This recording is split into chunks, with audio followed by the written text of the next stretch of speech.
গ্রামে খুব গরিব পরিবার ছিল। গ্রামটির নাম ছিল কদমপুর। সেখানে বাস করত এক গরিব কাঠুরে, তার নাম ছিল মদনবাবু। সেখানে মদনবাবু ও তার মা বাস করত। তাদের দিনগুলো খুব কষ্টে কাটছিল। একদিন মদনবাবু কাঠ কাটতে বের হলেন। সে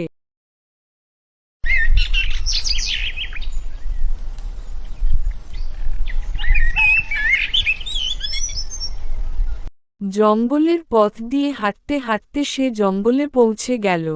সে জঙ্গলে অনেকক্ষণ গাছ কেটে এক জায়গায় করল। অনেক সময় হয়ে গেছে বলে সে মাথায় লাকড়ি নিয়ে বাড়ির দিকে হাঁটতে লাগল।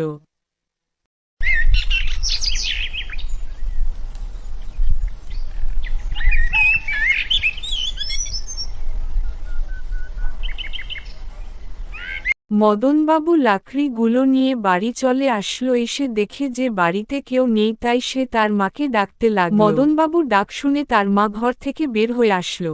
তার মা বাহিরে এসে দেখে সে আবার লাকড়িগুলো নিয়ে বাজারের দিকে রওনা দিল।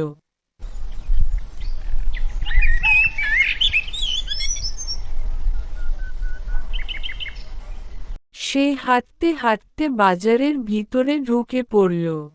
সে বাজারের ফাঁকা জায়গা দেখে লাকড়িগুলো নামালো। নামানোর সাথে সাথে একটা লোক আসলো লাকড়িগুলো কিনতে।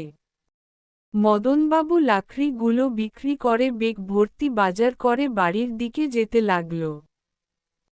সে বাজারগুলো নিয়ে বাড়ি চলে আসে এবং ঘরে বাজারগুলো রেখে দিতে গেল। প্রতিদিন কর্মত সে আবার কাঠ কাটতে বের হল।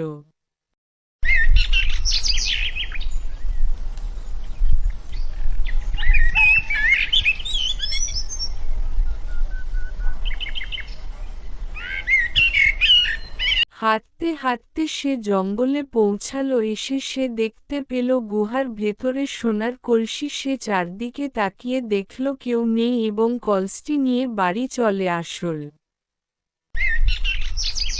তারপর মদনবাবু রাতারাতি বড়লোক হয়ে গেল।